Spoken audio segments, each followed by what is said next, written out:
પાસે આવીશ। પ્રણવ, હવે આપની પાસે આવીશ થલતેજ સભા સ્થળ પર જ્યાં જેપી નડ્ડા આવવાના છે, ત્યાં કયા પ્રકારનો માહોલ છે? શું આજે કોઈ મોટી જાહેરાત થઈ શકે અથવા તો કોઈ નવા જૂની થઈ શકે એવું લાગી રહ્યું છે?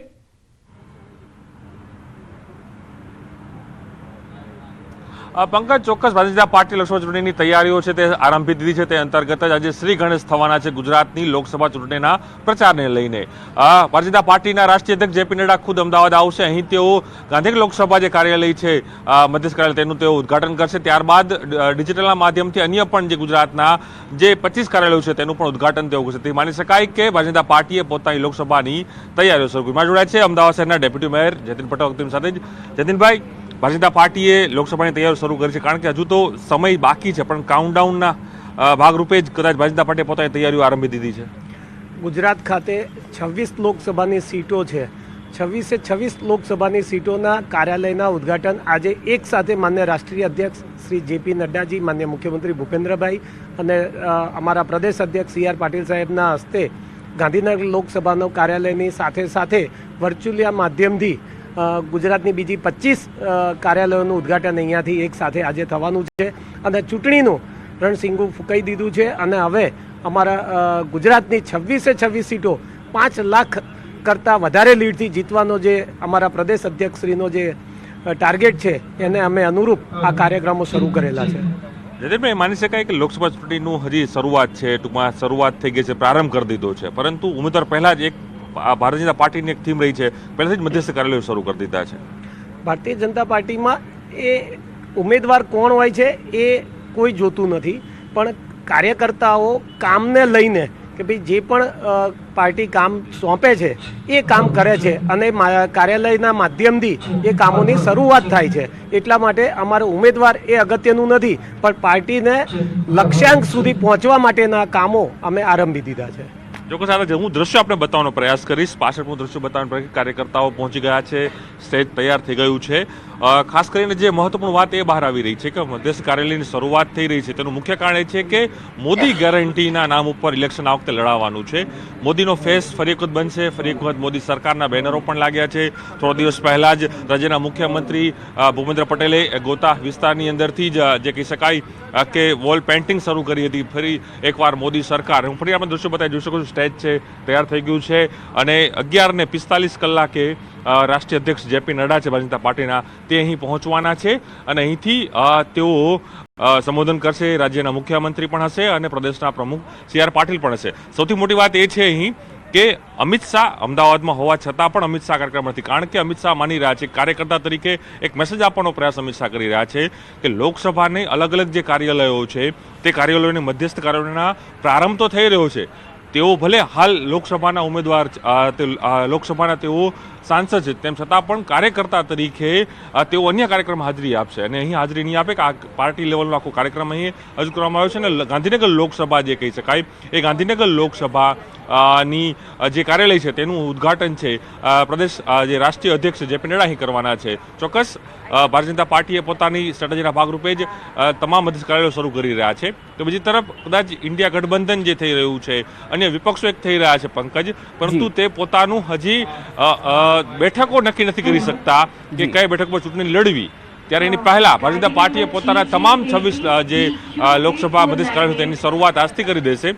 સૌથી મોટી વાત છે કે ગઈકાલે જે રામ જન્મભૂમિને લઈને અયોધ્યા ખાતે ભગવાન શ્રી રામલલાના મંદિરની પ્રતિષ્ઠા થઈ, પ્રતિષ્ઠા બાદ જે રીતે માહોલ બન્યો છે ત્યારબાદ જ ભારતીય જનતા પાર્ટી આજથી જ એ ગુજરાતથી પ્રચારની શરૂઆત કરી દીધી છે। ચોક્કસ માની શકાય કે દાવાઓ જે રીતે ભારતીય જનતા પાર્ટી કરી રહી છે તે ક્યાંક ને ક્યાંક તે સફળ થાય, પરંતુ ચોક્કસ માની શકાય કે ભારતીય જનતા પાર્ટીએ લોકસભાને લઈને પોતાની તૈયારીઓ છે આરંભીને શ્રી ગણેશ અહીં કરી દીધા છે। જી પ્રણવ, આભાર સમગ્ર માહિતી આપવા માટે। વિભુ, આપનો પણ આભાર જોડાવા માટે।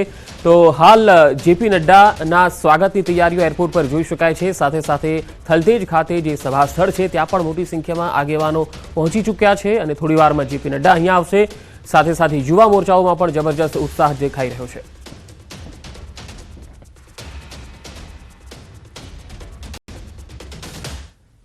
અને હવે વાત ઠંડીના ચમકારાની।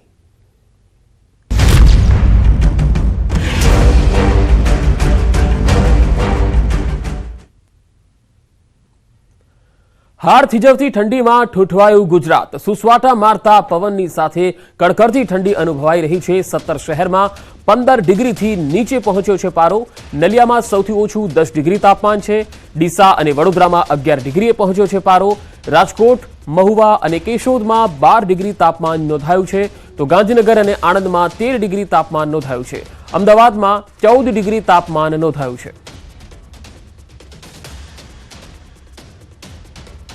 રાજ્યમાં ઉત્તર પૂર્વના પવનો ફૂંકાઈ રહ્યા છે અને તેના કારણે ઠંડીનો અહેસાસ વહેલી સવારે થઈ રહ્યો છે.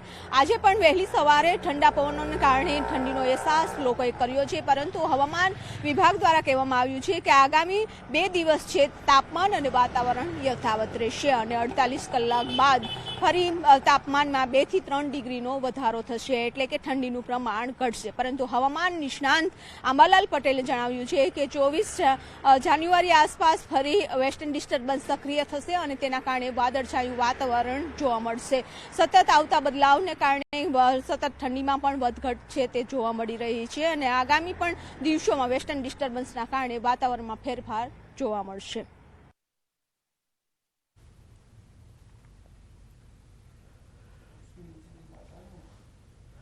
અમદાવાદમાં પોલીસ જવાને કર્યો અકસ્માત. નવરંગપુરા વિસ્તારના સ્વસ્તિક 4 રસ્તા પાસેનો આ બનાવ છે.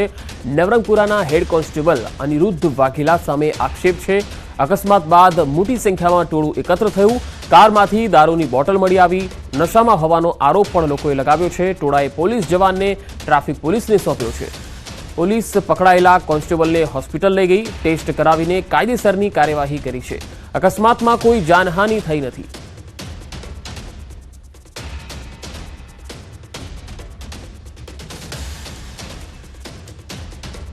હવે જે કરવું કરી લેવાનું, જાઓ. શું કરી લેવાનું? એ ભાઈ આગળ જાઓ. મારવો છે ને ભેગા થઈને કરી લે. જા. શું હવે જે કરવું કરી લેવાનું, જાઓ. શું કરી લેવાનું? એ ભાઈ આગળ જાઓ. મારવો છે ને ભેગા થઈને કરી લે. જા. શું હવે જે કરવું કરી લેવાનું, જાઓ. શું કરી લેવાનું? અકસ્માત બાદ પોલીસ જવાન જે હતો તેણે દાદાગીરી કરી હતી, તેથી લોકોનો ગુસ્સો પણ ચરમસીમાએ પહોંચ્યો હતો. જોકે લોકોનો આરોપ એવો હતો કે આ જવાને નશો કર્યો હોઈ શકે છે, નશામાં હતો, દારૂની બોટલ પણ મળી આવી. આગળ વધુ સમાચારો પર નજર કરીશું. હાલ રોકાઈશું એક બ્રેક માટે.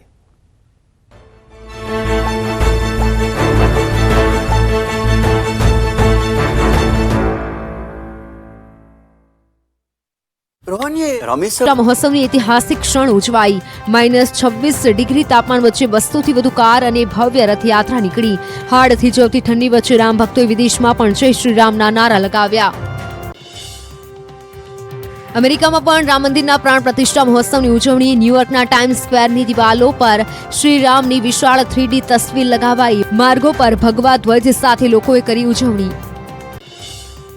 અમેરિકામાં પણ ઉજવાયો રામ મહોત્સવ. જોર્જિયાના મેકનમાં ઉમિયા માતાના મંદિરે નગરયાત્રા અને રાસ ગરબાનું આયોજન. વિદેશમાં વસતા ગુજરાતીઓએ અમેરિકામાં ભગવો રંગ લહેરાવ્યો. વલસાડ જિલ્લામાં આદિવાસી વિસ્તારમાં દિવાળી જેવો માહોલ. અનેક જગ્યાએ ભગવાન રામની શોભાયાત્રા નીકળી. કપરાડાની શોભાયાત્રામાં ધારાસભ્ય રામના રંગે રંગાયા. રામધૂન સાથે સામાન્ય લોકોની સાથે નાચતા ગાતા જોવા મળ્યા. સોમનાથમાં 3.5 કરોડ શ્રી રામ નામ મંત્ર પોથીજીની ભવ્ય શોભાયાત્રા યોજાઈ. 3.50 લાખ રામ નામ લખાયેલ પોથીની મહાયાત્રામાં મોટી સંખ્યામાં લોકો ઉમટ્યા. રામનાથ મંદિરથી પ્રભાસ તીર્થના રામ મંદિર સુધીની યાત્રામાં રામ નામ ગુંજ્યું. અમદાવાદના ચાંદોડિયા વિસ્તારમાં દીપોત્સવ ઉજવાયો. ન્યૂ સત્ય વિહાર સોસાયટીના રહીશોએ દીપ પ્રગટાવી ઉજવણી કરી. રહીશોએ દીપ પ્રગટાવવાની સાથે ફટાકડા ફોડતા દિવાળી જેવો માહોલ સર્જાયો હતો. મુકેશ અંબાણી અને તેમનો પરિવાર પણ રામના રંગે રંગાયો છે. પ્રાણ પ્રતિષ્ઠા પહેલા મુકેશ અંબાણીના ઘર એન્ટેલિયાને પણ શણગારવામાં આવ્યું છે. એન્ટેલિયાને રંગબેરંગી રોશની અને ગુલદસ્તાથી સજાવવામાં આવ્યું છે. રામ મંદિરની તસવીર સાથે બિલ્ડિંગની ટોચ પર જય શ્રી રામ પણ લખેલું જોવા મળ્યું હતું.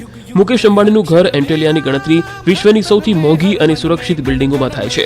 આ એક 27 માળની ઇમારત છે જે મુંબઈના અલ્ટા માઉન્ટ રોડ પર આવેલી છે. ઉલ્લેખનીય છે કે મુકેશ અંબાણી અને તેમનો પરિવાર પણ પ્રાણ પ્રતિષ્ઠામાં હાજર રહેવાનો છે. અંબાણી પરિવારને વિધિવત રીતે રામ મંદિર પ્રાણ પ્રતિષ્ઠાનું આમંત્રણ અપાયું હતું.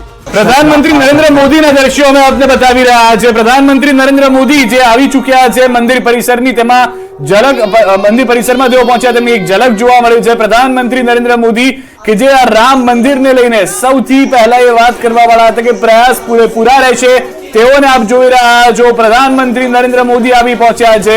કદાચ એ ઝલક જોવા માટે પણ લોકો ઉત્સુક હતા. સાધુ સંતોએ પણ તેઓને આવકાર્યા હતા કે તેઓએ આજે શરૂઆત કરાવી રામ મંદિરને લઈને, ભૂમિ પૂજન કરાવ્યું, ત્યારે દ્રશ્યો હતા. તમામ લોકોને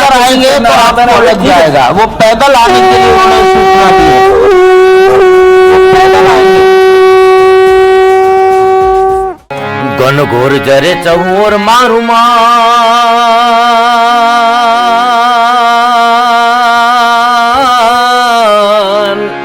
મારું મન મોર બની થન ગાટ કરે, મન મોર બની થન ગાટ, આજે મન મોર બની થન ગાટ કરે, અમારું મન મોર બની થન ગાટ કરે, મન મોર બની થન ગાટ કરે, મોર બની થન ગાટ કરે, મન મોર બની થન ગાટ કરે.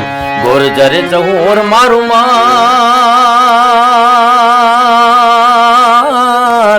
મારું મન મોર બની થન ગાટ કરે, મન મોર બની થન ગાટ કરે, મન મોર બની થન ગાટ કરે, મારું મન મોર બની થન ગાટ કરે, મન મોર બની થન ગાટ કરે, મોર બની થન ગાટ કરે, મન મોર બની. અને આની સાથે હિન્દી ગીત એટલે હર ઘર મેં अब एक ही नाम, हर घर में अब एक ही नाम, एक ही नारा गूंजेगा,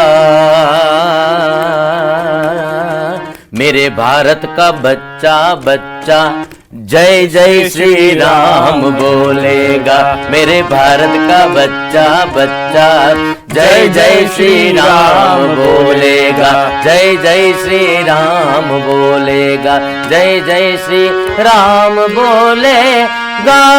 प्रेम से बोले श्री रामचंद्र भगवान की जय. बोलो सियावर रामचंद्र की जय. प्रणाम सिया राम किया विश्व कल्याण, बोलो राम सिया राम सिया राम. प्रणाम सिया राम किया विश्व कल्याण, बोलो राम सिया राम सिया राम. आया खुशियों का दिन सुहाना, लौटा है अपना रामा, अयोध्या फिर से सजा. सुनो हो रहा है ये हल्ला, बैठेंगे राम लल्ला, फिर राम सिया राम किया विश्व कल्याण, बोलो राम सिया राम सिया राम. हर हर हर दर पे दिया तू जला दे, चल चल सरहद पे भगवान लहरा दे. आया है छाया है मन में समाया है, यहाँ भी वहाँ भी जाए तो जहाँ भी गूंजे पल पल में युग युग में हर क्षण में राम, हर तन में हर मन में कण कण में राम. पल पल में युग युग में हर क्षण में राम, हर तन में हर मन में कण कण में राम. राम सिया राम किया विश्व कल्याण, बोलो राम सिया राम सिया राम. राम सिया राम किया विश्व कल्याण, बोलो राम सिया राम सिया राम.